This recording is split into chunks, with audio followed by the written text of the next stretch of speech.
தமிழ்நாட்டின் கலாச்சார பாரம்பரியத்தின் அடையாள சின்னமாக விளங்கும் ஜல்லிக்கட்டு நடத்துவதற்கு நிரந்தர சட்டம் கொண்டுவர உறுதுணையாக இருந்த அஇஅதிமுக பொதுச் செயலாளர் சின்னம்மாவை ஜல்லிக்கட்டு விழா குழுவினர் நேரில் சந்தித்து நன்றி தெரிவித்துக் கொண்டனர்.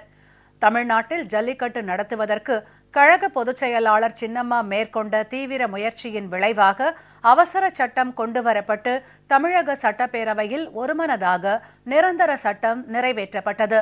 இதற்காக கழக பொதுச் செயலாளர் சின்னம்மாவுக்கு பல்வேறு தரப்பினரும் நெஞ்சார்ந்த நன்றி தெரிவித்து வருகின்றனர். மதுரை மாவட்டம் அலங்காநல்லூர் கிராமத்தைச் சேர்ந்த ஜல்லிக்கட்டு விழா குழுவினர் கழக பொதுச் செயலாளர் சின்னம்மாவை நேரில் சந்தித்து நன்றி தெரிவித்துக் கொண்டதோடு ஜல்லிக்கட்டு போட்டியை தொடங்கி வைக்க வருமாறு அழைப்பு விடுத்தனர். உலக புகழ்பெற்ற அலங்காநல்லூர் ஜல்லிக்கட்டு 2 ஆண்டு காலமாக தடைபட்டு உள்ளது.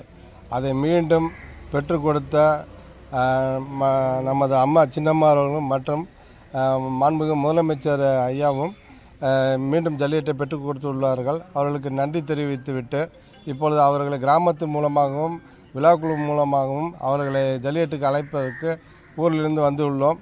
மதுரை மாவட்டம் பாலமேடு கிராமத்தைச் சேர்ந்த ஜல்லிக்கட்டு விழா குழுவினர் சென்னை போயஸ் தோட்ட இல்லத்தில் சின்னம்மாவை நேரில் சந்தித்து ஜல்லிக்கட்டு நடத்துவதற்கு ஏதுவாக நிரந்தர சட்டம் கொண்டுவர நடவடிக்கை மேற்கொண்டதற்காக நெஞ்சார்ந்த நன்றி தெரிவித்தனர்.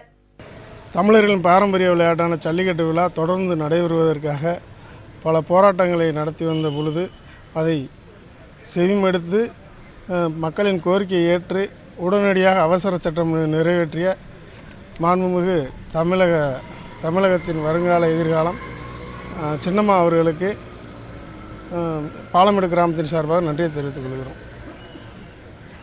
மதுரை மாவட்டம் அவனியாபுரம் கிராமத்தைச் சேர்ந்த ஜல்லிக்கட்டு விழா குழுவினர் கழக பொதுச் செயலாளர் சின்னம்மாவை நேரில் சந்தித்து ஜல்லிக்கட்டுக்கு நிரந்தர சட்டம் இயற்ற உறுதுணையாக இருந்ததற்காக நன்றி தெரிவித்துக் கொண்டனர்.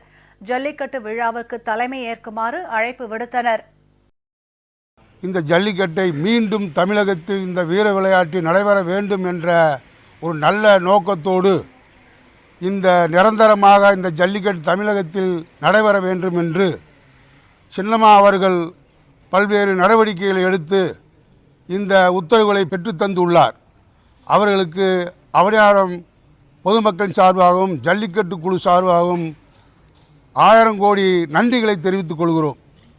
அம்மா அவர்களை அவனியாபுரம் ஜல்லிக்கட்டை நடத்தி வைக்க வேண்டும், நீங்கள் வர வேண்டும் என்று நாங்கள் மனு கொடுத்துள்ளோம்.